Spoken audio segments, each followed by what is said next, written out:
सोचिए एक ऐसे आदमी के बारे में जिसे दुनिया आज शांति का मसीहा यानी मसाया ऑफ पीस मानती है, जिसके नाम पर रोड्स हैं, एयरपोर्ट्स हैं, स्टैचूज हैं और नोबेल पीस प्राइज है। हम सब उन्हें महात्मा गांधी का दूसरा रूप मानते हैं, लेकिन क्या आप जानते हैं कि 2008 तक, हाँ 2008 तक नेल्सन मंडेला और उनकी पार्टी का नाम अमेरिका की टेररिस्ट वॉच लिस्ट में था, ओसामा बिन लादेन और अलकायदा के साथ।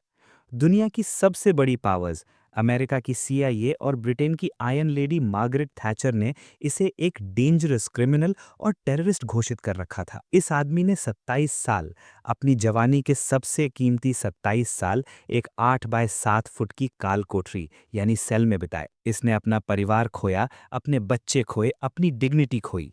लेकिन जब ये आदमी जेल से बाहर आया तो इसने बदला यानी रिवेंज नहीं लिया। इसने दंगे नहीं करवाए, इसने दुनिया की सबसे बड़ी सेल्स डील क्रैक की।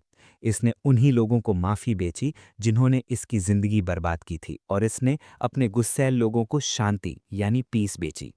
ये कहानी नेल्सन मंडेला की है, लेकिन आज हम उन्हें एक नेता की नज़र से नहीं, एक मास्टर स्ट्रैटेजिस्ट की नज़र से देखेंगे। कैसे एक गुस्सैल बॉक्सर और लॉयर ने साउथ अफ्रीका के अपार्थाइड यानी रंग भेद सिस्टम को हैक किया। कैसे उसने कोर्ट रूम में अपनी मौत का सौदा किया।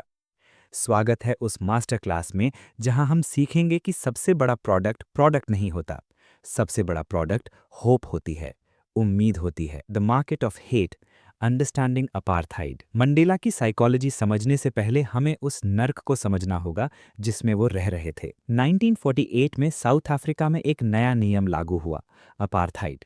इसका सीधा मतलब था अलग रहना यानी सेपरेटनेस। इंडिया में हम कास्ट सिस्टम को जानते हैं, लेकिन अपार्थाइड उससे भी एक स्टेप आगे था।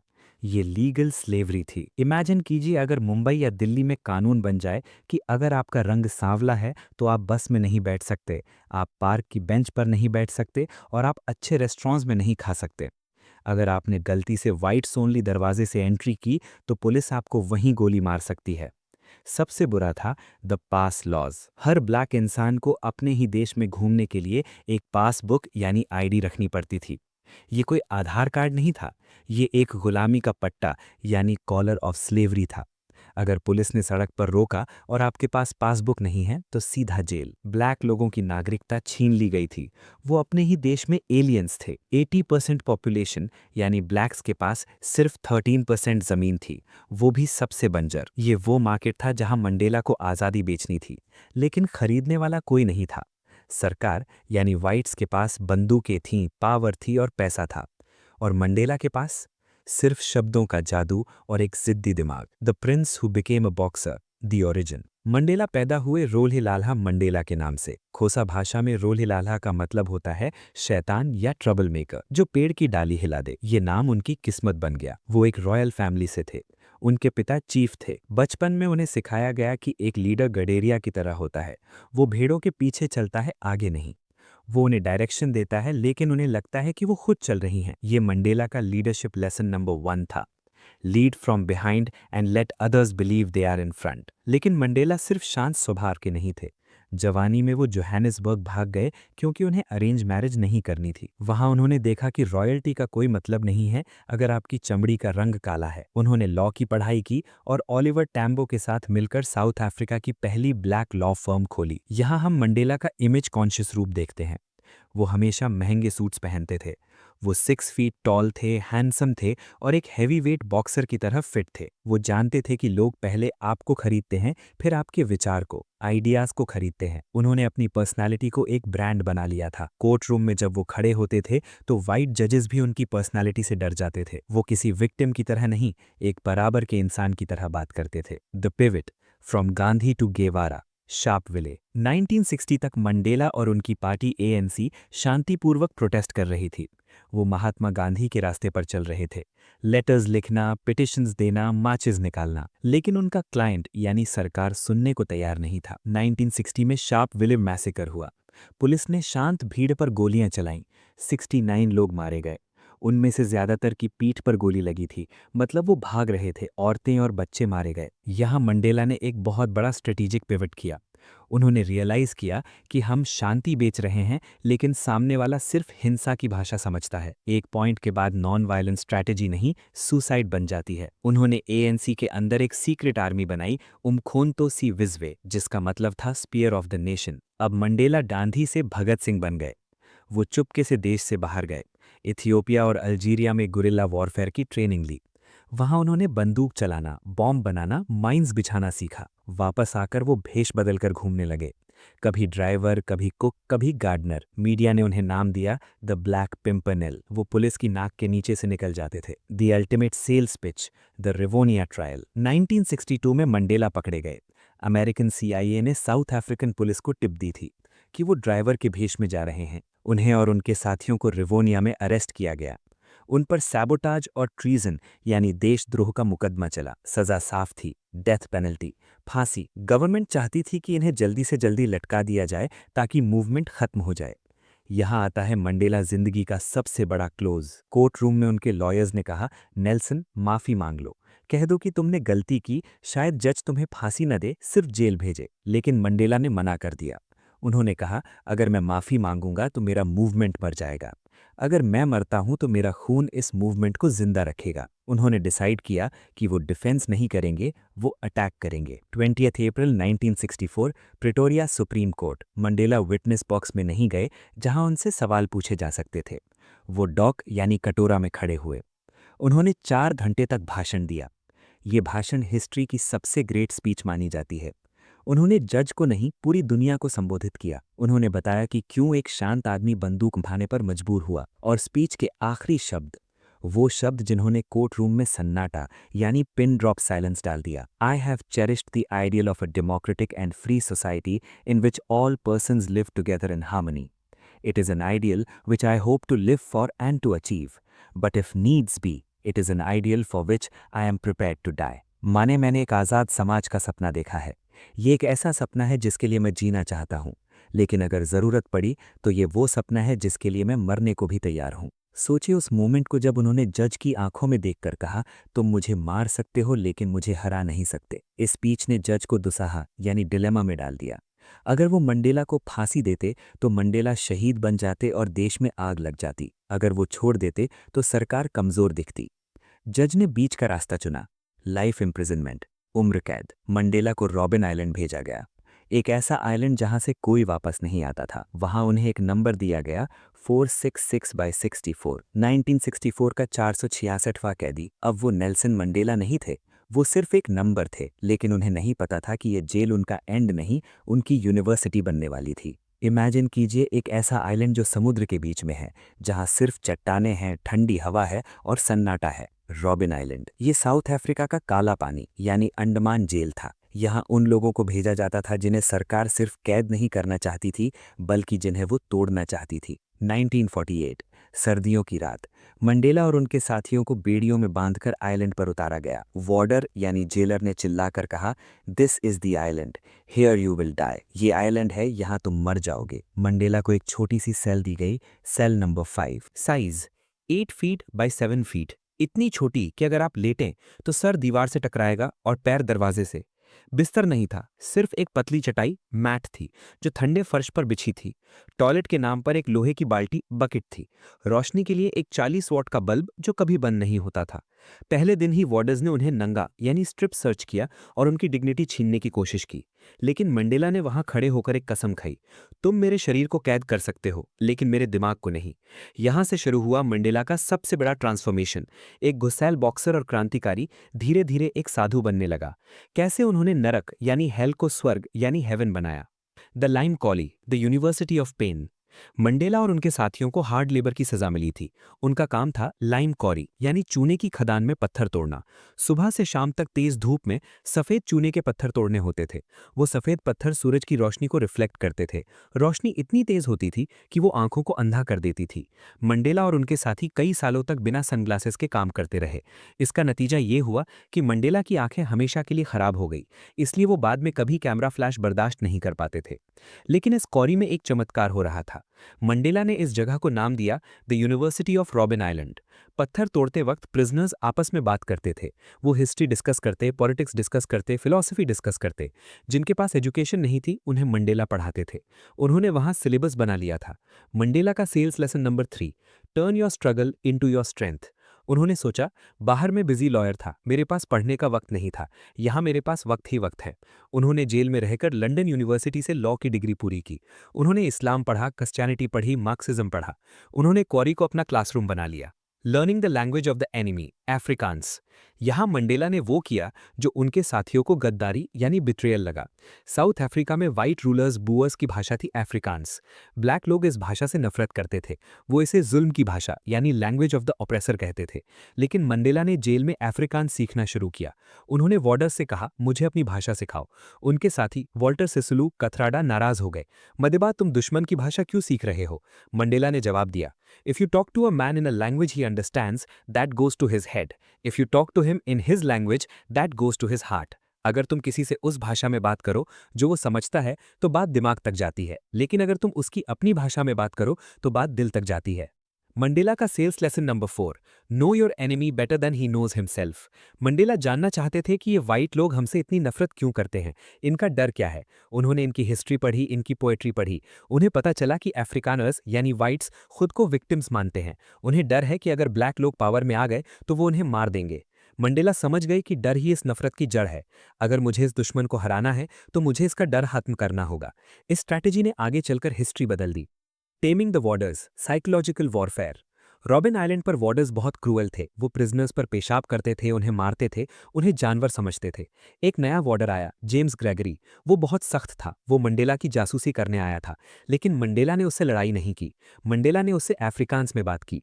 उन्होंने पूछा, ऑफिसर आपका परिवार कैसा है? आपके बच्चे स्कूल जाते हैं? ग्रेगरी हैरान रह गया। एक टेररिस्ट उसके बच्चों के बारे में पूछ रहा है, वो भी उसकी अपनी भाषा में। धीरे धीरे मंडेला ने ग्रेगरी को इंसान फील करवाया। मंडेला ने जेल के अंदर अपना एक ब्रांड बना लिया था। वो हमेशा सीधे खड़े रहते थे, अपराइट पोस्चर। वो कभी भागते नहीं थे। एक बार वार्डर्स ने कहा, जल्दी चलो। मंडेला रुके, धीरे से मुड़े और कहा, ऑफिसर मैं चलता हूं, भागता नहीं। उनकी डिग्निटी ने वार्डर्स को मजबूर कर दिया कि वो उन्हें सर या मंडेला कहकर बुलाएं। बॉय जो वो बाकी ब्लैक्स को बोलते थे, कहना बंद कर दिया। एक और वार्डर था क्रिस्टो ब्रांड। वो 19 साल का था जब जेल में आया। मंडेला ने उसे बेटा बना लिया। सालों बाद जब मंडेला प्रेसिडेंट बने तो उन्होंने क्रिस्टो ब्रांड को अपनी वीआईपी टेबल पर खाना खिलाया। ये थी मंडेला की ताकत। वो दुश्मन को दोस्त बनाने की कला जानते थे। उन्होंने जेल को अपना किंगडम बना लिया था, जहां राजा वो खुद थे, भले ही उनके हाथ में चेन्स थीं। The personal cost, the heart break. लेकिन लीडर बनने की कीमत चुकानी पड़ती है। 1968 में खबर आई, मंडेला की मां नौसेकीनी गुजर गई। मंडेला ने वार्डन से भीख मांगी, मुझे मेरी मां के अंतिम संस्कार फ्यूनरल में जाने दो, मैं वापस आ जाऊंगा। सरकार ने मना कर दिया, नहीं, तुम एक क्रिमिनल हो। मंडेला अपनी सेल में जमीन की तरफ मुंह करके चुपचाप रोए। लेकिन दर्द अभी खत्म नहीं हुआ था। कुछ महीने बाद एक और खबर आई, उनका बड़ा बेटा थेम्बी 24 साल का एक कार एक्सीडेंट में मारा गया। मंडेला टूट गए। उन्होंने फिर रिक्वेस्ट की, कम से कम मुझे अपने बेटे को आखिरी बार देखने दो। सरकार ने फिर मना कर दिया। ये वो मोमेंट था जब कोई भी इंसान पागल हो सकता था या हिंसा पर उतर सकता था। लेकिन मंडेला ने इस दर्द को फ्यूल बनाया। उन्होंने सोचा, मेरे साथ जो हुआ वो किसी और पिता के साथ नहीं होना चाहिए। मैं इस सिस्टम को खत्म करके रहूंगा। उनकी पत्नी विनी मंडेला बाहर लड़ रही थी। पुलिस उन्हें परेशान कर रही थी, जेल में डाल रही थी। मंडेला अंदर थे, विनी बाहर थी। दोनों के बीच सिर्फ चिट्ठियां थी, वो भी सेंसर्ड। हर 6 महीने में सिर्फ एक लेटर लिखने की इजाजत थी और सिर्फ एक मुलाकात 30 मिनट की। उनकी बेटियां बड़ी हो गई थी बिना अपने पिता को देखे। The rising tide, 1976 Soweto uprising. 1976 में साउथ अफ्रीका में एक भयंकर घटना हुई, सोवेटो अपराइजिंग। हजारों स्कूल के बच्चे सड़कों पर उतर आए। वो अफ्रीकांस भाषा के खिलाफ प्रोटेस्ट कर रहे थे। पुलिस ने बच्चों पर गोलियां चलाईं। एक फोटो पूरी दुनिया में फैल गई, एक मरे हुए बच्चे हेक्टर पीटरसन की। दुनिया जाग गई। अमेरिका, यूरोप, इंडिया सब ने साउथ अफ्रीका पर सैंक्शंस यानी प्रतिबंध लगा दिए। फ्री मंडेला कैंपेन एक ग्लोबल मूवमेंट बन गया। अब मंडेला सिर्फ एक कैदी नहीं थे, वो दुनिया के सबसे फेमस पॉलिटिकल प्रिजनर थे। सरकार डर गई, इकोनॉमी गिरने लगी। उन्हें समझ में आ गया कि हम मंडेला को जेल में रखकर देश नहीं चला सकते। 1980s में सरकार ने मंडेला को एक ऑफर दिया। प्रेसिडेंट पीडब्ल्यू बोथा ने कहा, हम तुम्हें रिहा कर देंगे, लेकिन शर्त यह है कि तुम्हें हिंसा छोड़नी होगी और ट्रांसकी एक गांव में रहना होगा। मंडेला ने जेल से एक लेटर लिखा जो उनकी बेटी जिंदगी ने स्टेडियम में पढ़ा। उन्होंने कहा, मुझे ऐसी आज़ादी नहीं चाहिए। मैं तब तक आज़ाद नहीं हूं जब तक मेरे लोग आज़ाद नहीं हैं। Your freedom and mine can not be separated. तुम्हारी और मेरी आज़ादी अलग नहीं हो सकती। उन्होंने डील रिजेक्ट कर दी। ये उनका sales lesson number 5, never negotiate from a position of weakness, यानी कमजोरी की हालत में कभी सौदा मत करो। वो जानते थे कि उनकी वैल्यू बढ़ रही है, वो सही वक्त का इंतजार कर रहे थे। और फिर वो वक्त आया 1989 में। प्रेसिडेंट बूथा को हार्ट अटैक आया। नए प्रेसिडेंट बने FWD क्लर्क। उन्होंने देखा कि साउथ अफ्रीका जल रहा है, सिविल वॉर होने वाला है। उन्होंने मंडेला को सीक्रेट मीटिंग के लिए बुलाया। जेल से सीधा प्रेसिडेंट हाउस, चुपके से। वहां चाय पर चर्चा हुई। मंडेला कैदी थे लेकिन वो प्रेसिडेंट की तरह बिहेव कर रहे थे। उन्होंने डी क्लर्क को कन्विंस किया कि अब वक्त आ गया है, हमें बातचीत करनी होगी। 11 फरवरी 1990, 27 साल बाद विक्टर वेस्टर प्रिजन का गेट खुला। दुनिया भर के कैमराज वहां थे। एक बूढ़ा आदमी सफेद बाल ग्रे सूट अपनी पत्नी का हाथ पकड़कर बाहर आया। उन्होंने अपना हाथ ऊपर उठाया, फिस्ट पंप किया।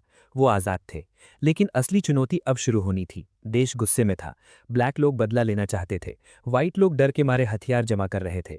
अब मंडेला को सिर्फ आज़ादी नहीं बेचनी थी, उन्हें माफ़ी बेचनी थी।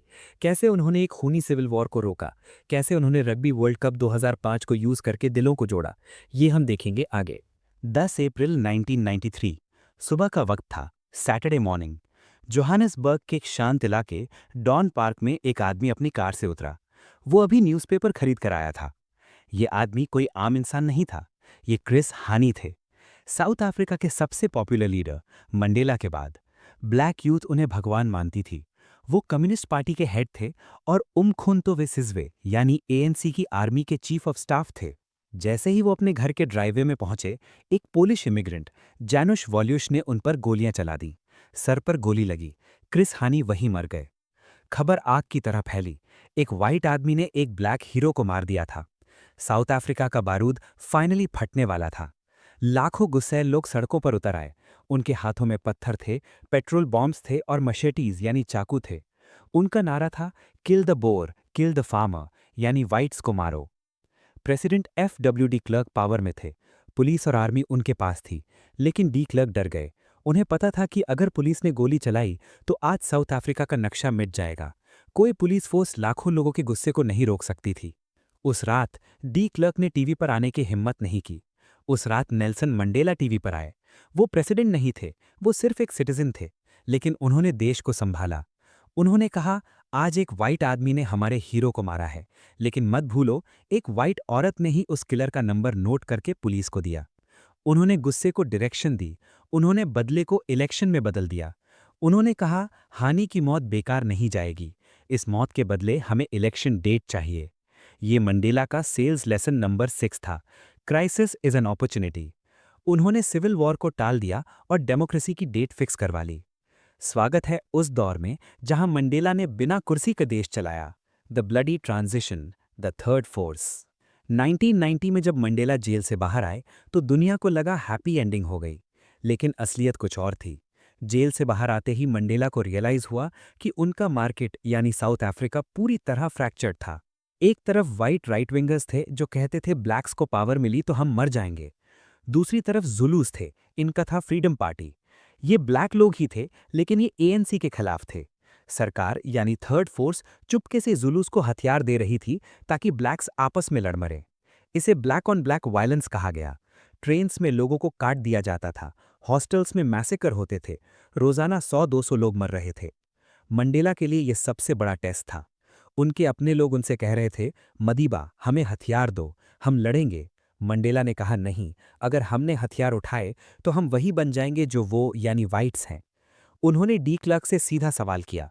एक मीटिंग में कोडेसा नेगोशिएशंस में मंडेला ने डी क्लर्क की आंखों में उंगली दिखाकर कहा, you are the head of an illegitimate minority regime, you are incompetent to stop this violence. ये पहली बार था जब दुनिया ने गुस्सैल मंडेला को देखा। उन्होंने डी क्लर्क को पब्लिकली शेमिंग किया। क्यों? ताकि डी क्लर्क पर प्रेशर बने। मंडेला जानते थे कि नेगोशिएशन टेबल पर नरम रहना है लेकिन पब्लिक में गरम दिखना है ताकि उनके सपोर्टर्स का भरोसा ना टूटे। The battle for Bop, the fall of apartheid's pillars. Apartheid government ने कुछ होमलैंड्स बनाए थे, झूठे देश, जैसे बॉप पुथात्स्वाना, बॉप। यहाँ का डिक्टेटर लूकस मंगोपे था। वो वाइट्स का पपेट था। इलेक्शन होने वाले थे लेकिन मंगोपे ने कहा बॉप में इलेक्शन नहीं होंगे। राइट विंग वाइट्स यानी अफ्रीकानर वेरस्टैंड वेगुंग अपनी गाड़ियां और बंदूकें लेकर बॉप पहुंच गए मंगोपे को बचाने। वो ब्लैक्स को शिकार की तरह मार रहे थे। लेकिन तब कुछ ऐसा हुआ जिसने व्हाइट सुप्रीमेसी की कमर तोड़ दी। बॉब की पुलिस, जो ब्लैक थी, उसने बगावत कर दी। उन्होंने एडब्ल्यूबी के 3 व्हाइट मेंबर्स को पकड़ लिया। टीवी कैमरास के सामने एक ब्लैक पुलिसमैन ने उन 3 व्हाइट एडब्ल्यूबी मेंबर्स को गोली मार दी। ये विजुअल्स पूरी दुनिया ने देखे। व्हाइट राइट विंगर्स, जो सोचते थे वो सुपीरियर हैं और गॉड्स चोजन पीपल हैं, वो सड़क पर गिड़गिड़ा रहे थे, बेगिंग फॉर लाइफ। इस घटना ने व्हाइट राइट विंगर्स का इनविंसिबिलिटी मिथ तोड़ दिया। उन्हें समझ आ गया कि अब बंदूक से राज नहीं चलेगा।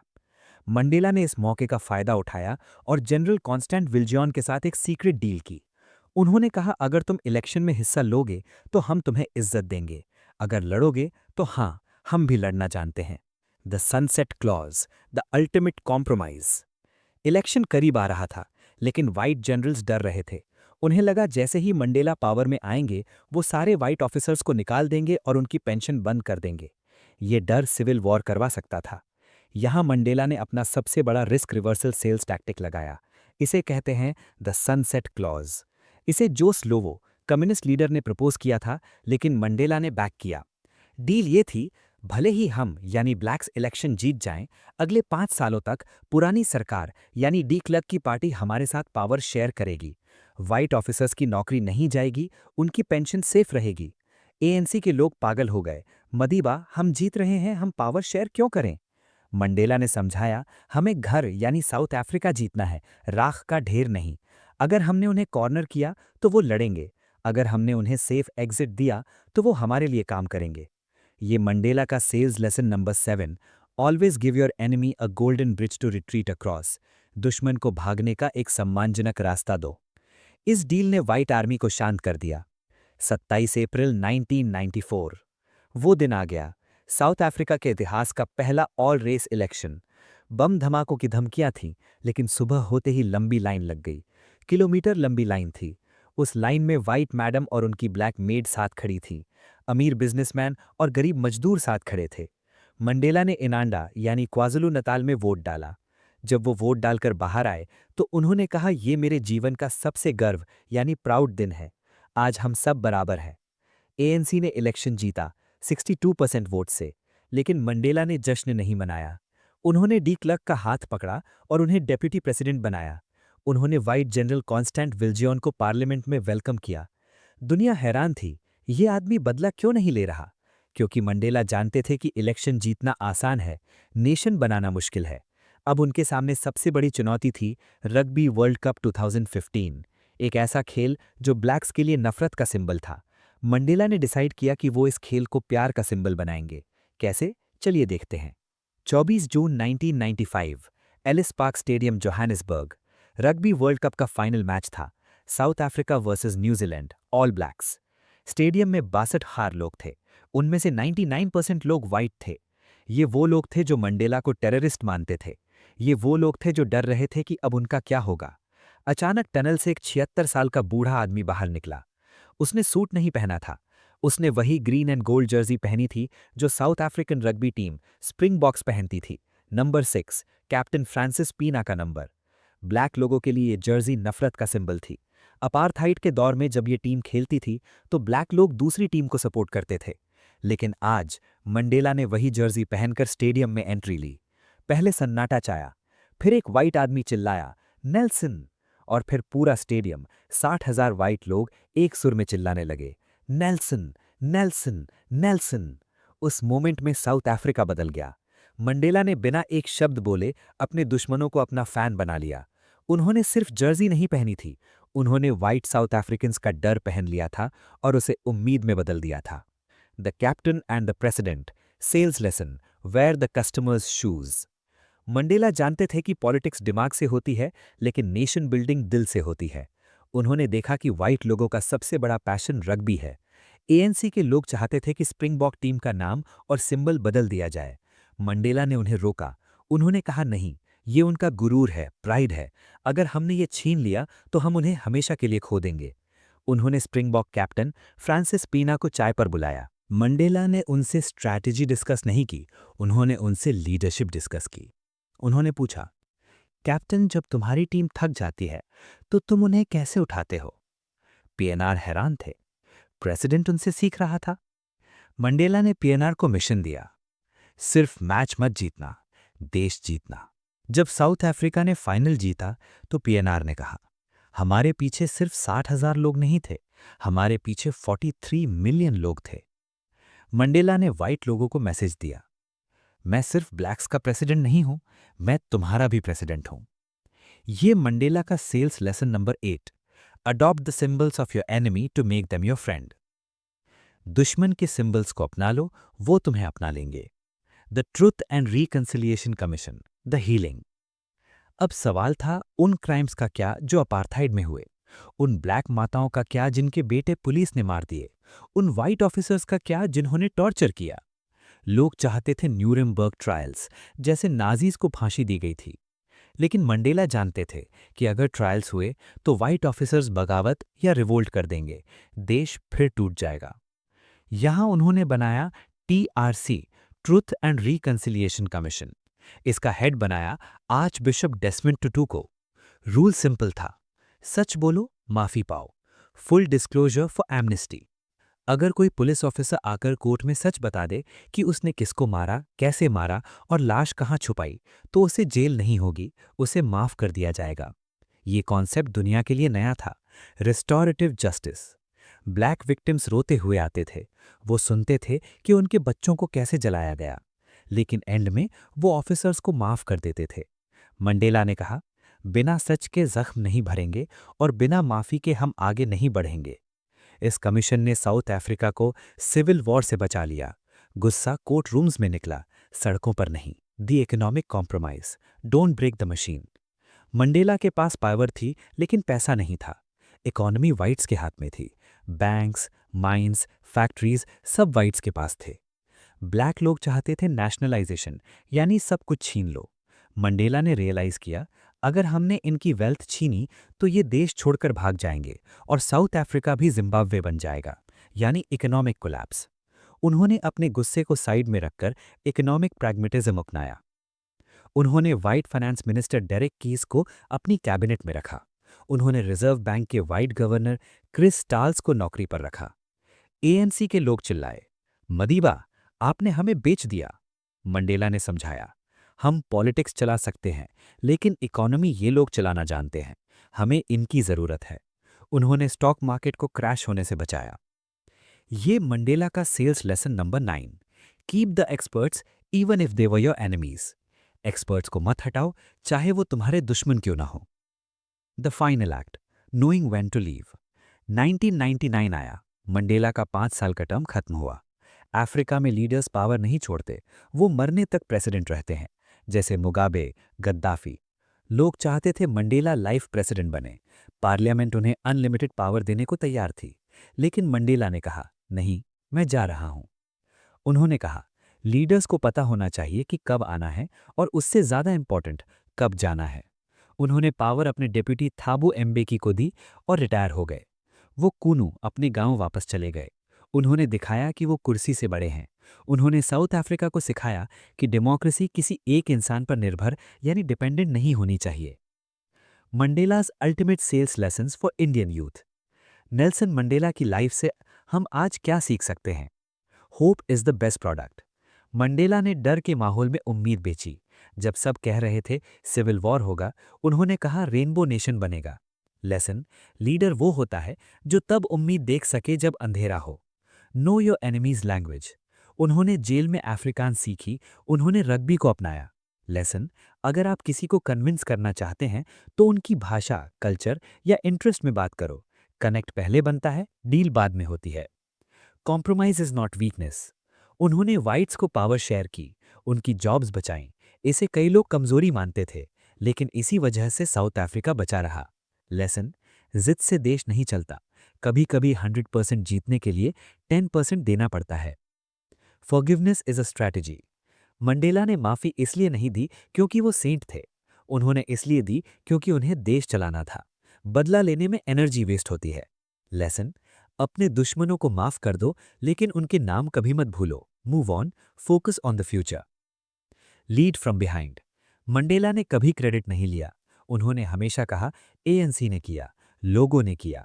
लेसन, जब आप दूसरों को हीरो बनाते हैं तो वो आपके लिए जान देने को तैयार हो जाते हैं।